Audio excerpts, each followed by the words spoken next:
What's going on, y'all? This Greg. Greg said it. Back with another one here, y'all. We got a thing going on, and it's great for the show. I mean, it's great for the lights, the camera, and the action. We got, probably for the first time in the history, we have NFL players, we have spectators saying they have never seen such a thing. What am I talking about? We have, for the first time, a 5th round quarterback been allowed a fair shot at being a starting quarterback. Now, you think about it. Let's be real. When you think about a 5th round quarterback, if you get a 5th round quarterback, what you thinking about? Maybe somebody for the practice squad, depth pieces, maybe even somebody just to kind of hold some spots, in camp or whatever. I don't know.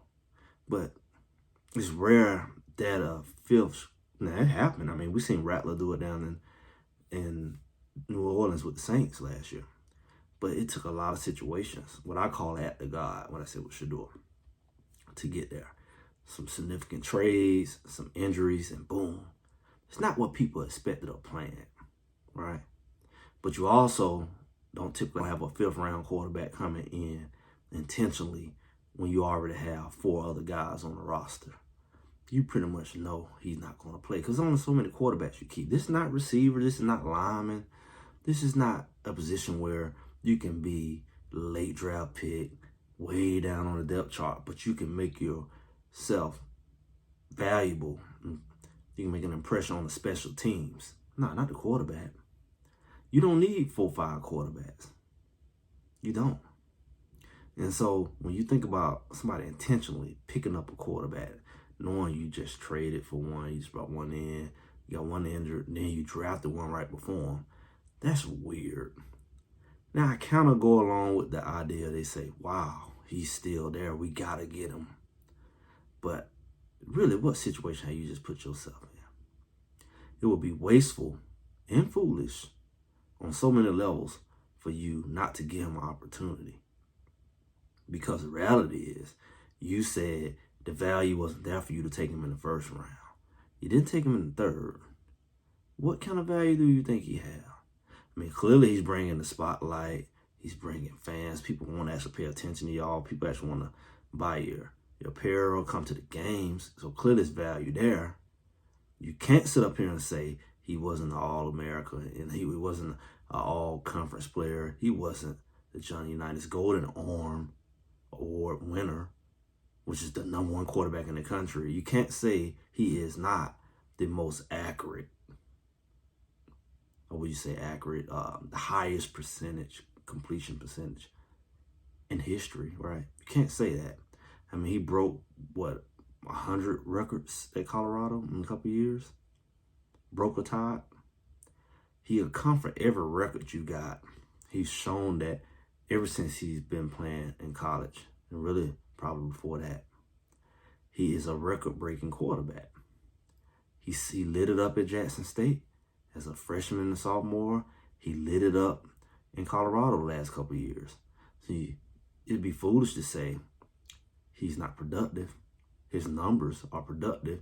His numbers are even more productive than the guy y'all took the #1 pick, who he trains with.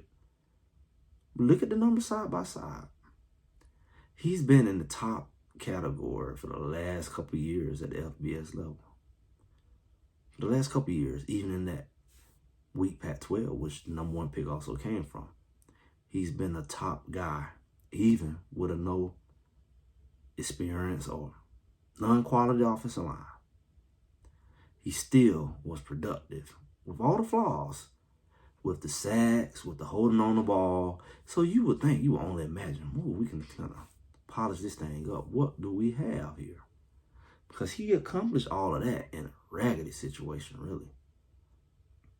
Regardless of who fault it is, the fact that he was able to put up those type of numbers in that environment, in a makeshift team, in a team without a full set of talent around him. He had talent. Clearly, he had Travis Hunter. He had a lot of talent. But he didn't have it all the way around him. He didn't have it throughout his offensive line. He didn't have it in his backfield. He didn't have a group of dynamic tight ends. He didn't have a supporting cast. Yet, he was able to put up numbers. He said, oh, he did it by himself. Exactly. So with all of that aside, how do you not see the value? So fast forward, now you got a guy who you had to treat as if he's not valuable before. And now, for one reason or another, you seem to maybe want to impress the fans. I don't know. Or maybe you truly see, because he's out there with you. He's not with us. We're not there. That he has value for your team. To the point you have to put out there that all the quarterbacks going to get a chance. And like I said from the beginning, most people say, we ain't never seen no mess like that. You come out there, he ain't got nothing to prove in the NFL. You're going to have your starter, who you're going to be the starter. You're going to have your backup already in place, and everybody else just fall in behind that. We owe nobody nothing. And it's really not a good situation to feel like you don't have a starter. It's a bad situation. It may be good for him, but for a team to be going into a season at NFL level and not know their quarterback, that's some high school type stuff, So it's good and bad.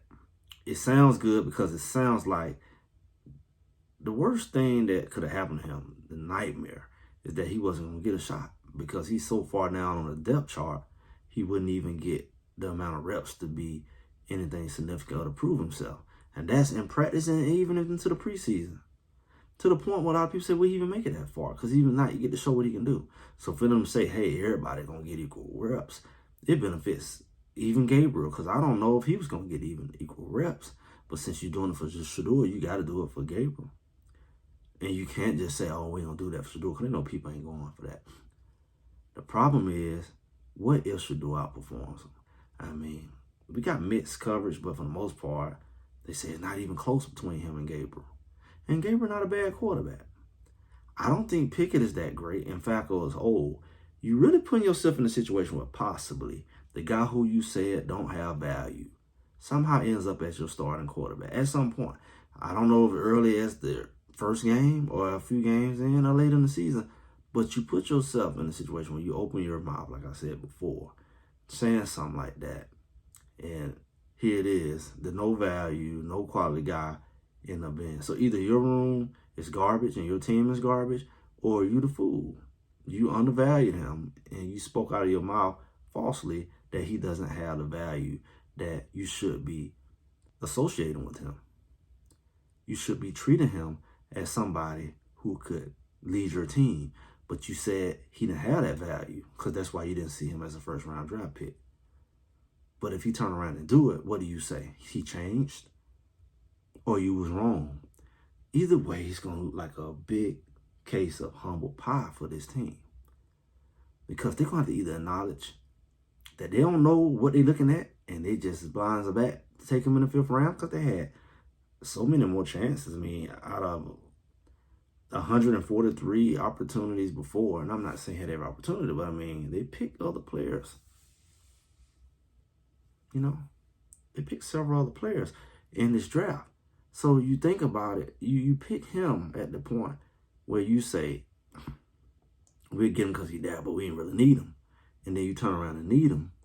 It gets really interesting because he's going to say, either y'all don't know what y'all doing, which is probably the case, or you just was dead wrong. You was dead wrong.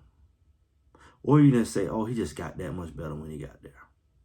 Even though he's doing the same routines, he got the same work ethic, same rituals, where, he does his workouts before practice, after practice, the extra work he's always done is documented. He didn't just wait to get there and do it. He didn't just get disciplined. He didn't just all of a sudden be able to dissect the defense. He didn't just start doing that because we got film of him doing that. That's what he's known for when he has time. The challenge has been when he didn't have time and you felt that he should have got rid of the ball instead of taking the sack or trying to do too much.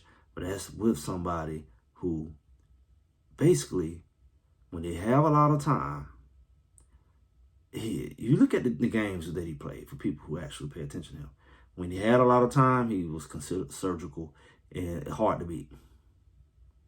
If you kept him upright, like his dad would say, it's hard to beat because he gonna make the throws. He's not going to skip the ball off the ground. He's not going to overthrow the guy a lot. And he's not going to put the ball in harm's way. He's not going to throw a lot of interceptions by making erroneous throws. If anything, I'll be real with you, if he had any tendency, is when he really just jumped all over you and got comfortable where he would throw the interceptions. He don't throw the interceptions when the game is on the line, when it's clutch, when it's, he run you down. He don't make a lot of mistakes. He will make more mistakes when he up by 21 points, 28 points. And he that's why I say he need to have that killer instinct. But he ain't making no mistakes when the game tight. He's just not. He locked in. He ready to run you down, what he call Brady mode. He only would do it when he would get comfortable. And how do you get comfortable unless you just don't jump out? He would jump out on you so quick, he had to adjust to it. And that's typically in cases where he had time to throw that ball. They go down the field and score every drive. If you do that for Cleveland, that might be what they need. Because I hear they got a decent defense. And I say you just got to have that. You got to have that in this conference because they're going against other good quarterbacks. You don't want to be no shootouts or getting blown away. Their defense is decent, and they say their line is decent, and you put a good quarterback behind it, they really have a chance. They have a chance to do something. Because I looked at their schedule. The conference is pretty competitive. But overall, the schedule, there are more than several winnable games. And with the right quarterback in there, putting up points, that's a good thing for them. They don't need an average or lukewarm quarterback that's going to get in the game and barely move the ball and put all the pressure on the defense. I mean, this is not Baltimore. And even the modern Baltimore has a good quarterback.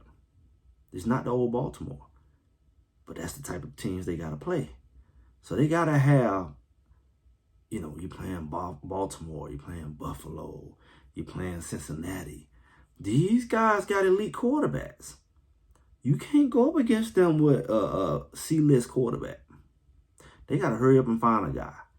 Not only that can just play, but who can compete with those type of guys who you're going to be playing twice a year in rivalry games. And you're trying to be a conference leader. They don't have the option not to have a quarterback who can play on that level. And based off what we've seen, Pickett ain't showed it. He's not that type of quarterback. Gabriel's a rookie. He ain't showed it. And then you look at Flacco, he's on the way out the door. The only other person who looks like they could be that guy, based off of their record, based off of being on losing teams and turning them over really quickly, based off of his production, his stats, consistently, not just this year, but every year, pretty consistent stats. Almost throwing 4,000, over 30 touchdowns every year. And when you look at a guy who can do that consistently, make the big plays, give your team a fighting chance when they have a tough game, who's the guy who done all that? Shedeur Sanders. So they give him a chance. It's going to get really interesting. And it would be foolish of them not to give him a chance. Especially how they open their mouth saying they're going to do it. Because I don't think they really have a choice. It would be ugly if they don't. So once again, we're going to keep an eye on this thing. This thing is coming on down. I'm just Greg said it. Make sure y'all like, share, subscribe, comment. And I'll be talking to y'all soon.